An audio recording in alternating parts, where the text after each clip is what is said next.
Hi, എല്ലാവർക്കും green oasis ഗാർഡൻ്റെ പുതിയൊരു sale വീഡിയോയിലേക്ക് സ്വാഗതം. അപ്പോൾ ഇന്ന് നമുക്ക് കുറച്ച് ഫ്ലവറിങ് പ്ലാന്റ്സിനെയൊക്കെ പരിചയപ്പെടാം. ഫ്ലവറിങ് പ്ലാന്റ്സ് മാത്രമല്ല കേട്ടോ ഇന്നത്തെ വീഡിയോയിലുള്ളത്. അപ്പോൾ വീഡിയോയിലോട്ട് പോകാം. അതിനു മുന്നേ ഈ ചാനൽ ആദ്യമായി കാണുന്ന കൂട്ടുകാർ ഒന്ന് സബ്സ്ക്രൈബ് ചെയ്യുക. കൂടാതെ വീഡിയോക്ക് ഒന്ന് ലൈക്ക് ചെയ്യുക. നിങ്ങളുടെ ഫ്രണ്ട്സിലേക്കൊക്കെ ഒന്ന് പരമാവധി ഷെയറും ചെയ്യുക. അപ്പോൾ നമ്മുടെ ഫസ്റ്റ് പ്ലാന്റ് എന്ന് പറയുന്നത് പെട്രിയ പ്ലാന്റ് ആണ്. പെട്രിയ വൈറ്റ് കേട്ടോ. ലാവൻഡർ പെട്രിയൻ്റെ ഒരു വീഡിയോ നമ്മൾ മുന്നേ ചെയ്തിട്ടുണ്ടായിരുന്നു. വളരെ ഭംഗിയുള്ള പൂക്കളാണല്ലേ നമ്മൾ ആ പെട്രിയ ലാവൻഡറിൽ നമുക്ക് കാണാൻ കഴിയുക. അതുപോലെ തന്നെ ഭംഗിക്ക് ഒട്ടും കുറവില്ലാത്ത പൂക്കളാണ് വൈറ്റിലും വരുന്നത്. പെട്രിയ അല്ലെങ്കിൽ സാൻഡ് പേപ്പർ വൈൻ എന്നൊക്കെ പ്ലാന്റ്സ് നമ്മൾ അറിയപ്പെടുന്നുണ്ട്. നല്ല വൈറ്റ് കളറിൽ നിറയെ പൂക്കളെ സമ്മാനിക്കുന്ന ഈ പ്ലാന്റ്സിന് നമ്മൾ റേറ്റ് ഇട്ടിരിക്കുന്നത് 140 രൂപയാണ്. നെക്സ്റ്റ് നമ്മുടെ പ്ലാന്റ് എന്ന് പറയുന്നത് ജേഡ് പ്ലാന്റ് ആണ്. ഇത് പരിപാലിക്കാൻ വളരെ എളുപ്പമുള്ള ഒരു പ്ലാന്റാണിത്. നമ്മൾ കൂടുതൽ പരിപാലനങ്ങളൊന്നും വേണ്ടാത്ത ഒരു ഇൻഡോർ പ്ലാന്റാണ് നമ്മൾ ഉദ്ദേശിക്കുന്നതെങ്കിൽ നമുക്ക് ഈ ജേഡിനെയൊക്കെ ചൂസ് ചെയ്യാൻ പറ്റും കേട്ടോ. കൂടാതെ ഈ ജേഡ് പ്ലാന്റ് ഓക്സിജൻ്റെ അത്ഭുതകരമായിട്ടുള്ള ഒരു ഉറവിടവുമാണ്. ലക്കി പ്ലാന്റ് എന്ന പേരിലൊക്കെ ഈ ജേഡ് ചെടി അറിയപ്പെടുന്നുണ്ട്. കൂടാതെ ഒരു മിതമായിട്ടുള്ള കാലാവസ്ഥയിലൊക്കെ നന്നായി വളരുന്ന ഒരു പ്ലാന്റ് കൂടിയാണ് ജേഡ് പ്ലാന്റ് എന്ന് പറയുന്നത്. ഇതിൻ്റെ ഇലകൾക്ക് ഒരു ഓവൽ ആകൃതിയാണുള്ളത്. ഇതിൻ്റെ ഇലകളിലും കട്ടിയുള്ള തണ്ടുകളിലും വേരുകളിലുമെല്ലാം വെള്ളം സംഭരിച്ച് വെക്കാനുള്ളൊരു കഴിവും ഈ പ്ലാന്റ്സിനുണ്ട്. ഇതിന് നമ്മൾ റേറ്റ് ഇട്ടിരിക്കുന്നത് 50 രൂപയാണ്. നെക്സ്റ്റ് നമ്മുടെ പ്ലാന്റ് എന്ന് പറയുന്നത് റോസ്മേരി പ്ലാന്റ്സ് ആണ്. ഇതൊരു മെഡിസിനൽ പ്ലാന്റ്സ് ആണ്. നമുക്ക് മുന്നേ നമ്മളൊരു വീഡിയോ ചെയ്തിട്ടുണ്ടായിരുന്നു റോസ്മേരി പ്ലാന്റ്സിൻ്റെ. അത് കുറച്ചും കൂടെ വലിയൊരു പ്ലാന്റ്സ് ആയിരുന്നു. അതിന് നമ്മൾ കുറച്ച് റേറ്റ് കൂടുതലുമായിരുന്നു റേറ്റ്. ഇതിപ്പോൾ കുറച്ച് ചെറിയ പ്ലാന്റ്സ് ആണ്. ഈ റോസ്മേരി പ്ലാന്റ്സ് നമുക്ക് വളർത്തിയെടുക്കാൻ വളരെ എളുപ്പമാണ്. അവർക്ക് ലളിതമായിട്ടുള്ള മണ്ണ്, വെള്ളം, വെളിച്ചം എന്നിവയൊക്കെയാണ് ആവശ്യമായിട്ടുള്ളത്. ഒരു റോസ്മേരി ചെടിക്ക് വളരാൻ ഒരു ദിവസത്തിൽ 6 മുതൽ 8 മണിക്കൂർ വരെ നേരിട്ട് സൂര്യപ്രകാശം ആവശ്യമാണ്.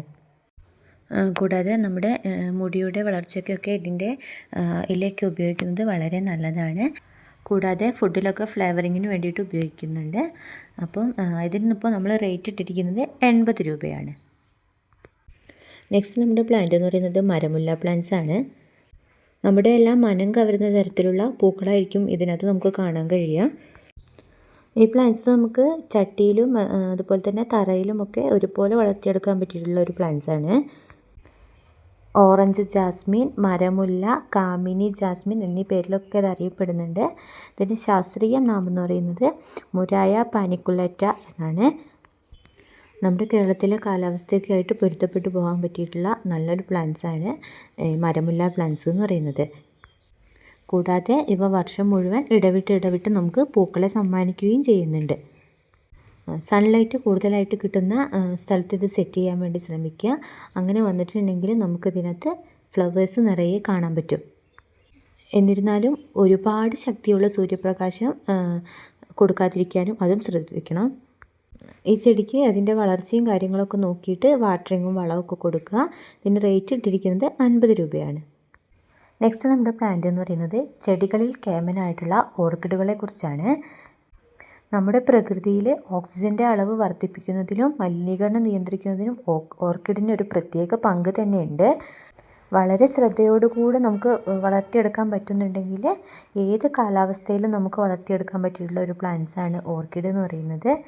ഇതിൻ്റെ ഒരു ചെടിയിൽ നിന്ന് 6 മാസം വരെ നമുക്ക് പൂക്കളെ ലഭിക്കും. ഈ പ്ലാന്റ്സിന് വളരെ ശുദ്ധമായ വെള്ളമാണ് വേണ്ടത്. പിന്നെ ഇതിൻ്റെ വളർച്ചയ്ക്ക് ആവശ്യമായിട്ടുള്ള വളം മാത്രം കൊടുത്താൽ മതിയാകും. പൊതുവെ സൂര്യപ്രകാശത്തെ ഇഷ്ടപ്പെടുന്ന ഒരു പ്ലാന്റാണ് ഓർക്കിഡ് എന്ന് പറയുന്നത്. എന്നാലും ഒരുപാട് ശക്തമായിട്ടുള്ള വെയിൽ ഏറ്റിട്ടുണ്ടെങ്കിൽ ഇതിൻ്റെ ഇലകളൊക്കെ കരിഞ്ഞു പോകുന്നതിനൊക്കെ കാരണമാകും. അതുകൊണ്ട് തന്നെ വേനൽക്കാലം നല്ല കടുത്ത വേനലൊക്കെ ആയിട്ടുണ്ടെങ്കിൽ ഒരു ഷെയ്ഡഡ് ആയിട്ടുള്ള ഏരിയയിലേക്ക് മാറ്റുന്നതായിരിക്കും വളരെ നല്ലത്. കൂടാതെ ഈ പ്ലാന്റ്സ് നമ്മൾ പോട്ടിലൊക്കെ നടുന്ന സമയത്ത് കുറച്ച് സ്പേസ് വിട്ടിട്ട് നടാൻ വേണ്ടി ശ്രമിക്കുക. അത് ഇതിൻ്റെ ആരോഗ്യത്തെ ഒരുപാട് സ്വാധീനിക്കുന്നുണ്ട്. ഒരുപാട് വെറൈറ്റി കളറിൽ ഓർക്കിഡുകൾ ഇപ്പോൾ ലഭ്യമാണ്. പക്ഷെ നമ്മളെ കയ്യിലിപ്പോൾ അവൈലബിൾ ആയിട്ടുള്ളത് വൈറ്റും പിങ്കും ഡാർക്ക് പിങ്കുമാണ്. അപ്പോൾ നമ്മളതിന് റേറ്റ് ഇട്ടിരിക്കുന്നത് 150 രൂപയാണ്. നെക്സ്റ്റ് നമ്മുടെ പ്ലാന്റ് എന്ന് പറയുന്നത് കമേലിയ പ്ലാന്റ് ആണ്. റെഡും വൈറ്റും ഒക്കെ നിറത്തോട് കൂടിയ നല്ല വലിയ പൂക്കളെ സമ്മാനിക്കുന്ന നല്ലൊരു പ്ലാന്റാണ് ഈ കമേലിയ പ്ലാന്റ് എന്ന് പറയുന്നത്. ഒറ്റ നോട്ടത്തിലത്തെ റോസാപ്പൂക്കളെ പോലെ തോന്നിക്കുന്ന പൂക്കളായിരിക്കും. റോസാപ്പൂക്കളെക്കാളും കുറച്ചും കൂടെ വലിപ്പമുള്ള പൂക്കളായിരിക്കും ഇതിനകത്ത് കാണാൻ കഴിയുക. അപ്പോൾ ഈ പ്ലാന്റ്സ് ഇപ്പോൾ നമ്മുടെ സെയിലിന് അവൈലബിൾ ആയിട്ടുണ്ട്. ഇതിനിപ്പോൾ നമ്മൾ റേറ്റ് ഇട്ടിരിക്കുന്നത് 120 രൂപയാണ്. നെക്സ്റ്റ് നമ്മുടെ പ്ലാന്റ് എന്ന് പറയുന്നത് കലാജിയോ പ്ലാന്റ്സ് ആണ്. ഒരുപാട് വെറൈറ്റി കളറിൽ നമുക്ക് പൂക്കളെ സമ്മാനിക്കുന്ന ഒരു പ്ലാന്റാണ് ഈ കലാഞ്ചിയോ പ്ലാന്റ് എന്ന് പറയുന്നത്. നല്ല സൂര്യപ്രകാശം ആവശ്യമായിട്ടുള്ള ഒരു പ്ലാന്റ് തന്നെയാണിതും. എന്നാലും നേരിട്ടുള്ള സൂര്യപ്രകാശം ഒഴിവാക്കാൻ വേണ്ടി പരമാവധി ശ്രദ്ധിക്കുക. കുറച്ച് ഷെയ്ഡിംഗ് ഒക്കെ ഉള്ള ഭാഗത്ത് വെക്കുന്നതായിരിക്കും ഏറ്റവും നല്ലത്.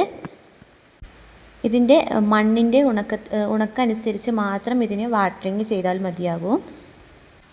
നനയ്ക്കുന്ന സമയത്ത് നമ്മൾ ഇതിൻ്റെ ഇലകളിൽ വെള്ളം ഒരുപാട് തട്ടാതിരിക്കാൻ വേണ്ടിയിട്ട് പ്രത്യേകം ശ്രദ്ധിക്കണം.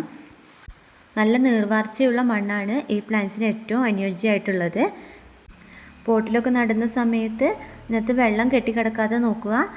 പിന്നെ അങ്ങനെ കെട്ടിക്കിടക്കൽ ഒഴിവാക്കാനായിട്ട് കൂടുതൽ ഡ്രൈനേജ് ദ്വാരങ്ങളൊക്കെ ഉള്ള പോട്ടിൽ നടാൻ വേണ്ടിയിട്ട് പ്രത്യേകം ശ്രദ്ധിക്കണം. അപ്പോൾ ഈ പ്ലാന്റിനും ഇപ്പോൾ നമ്മൾ റേറ്റ് ഇട്ടിരിക്കുന്നത് 150 രൂപയാണ്. നെക്സ്റ്റ് നമ്മുടെ പ്ലാന്റ് എന്ന് പറയുന്നത് കാറ്റെയിൽ പ്ലാന്റ് ആണ്.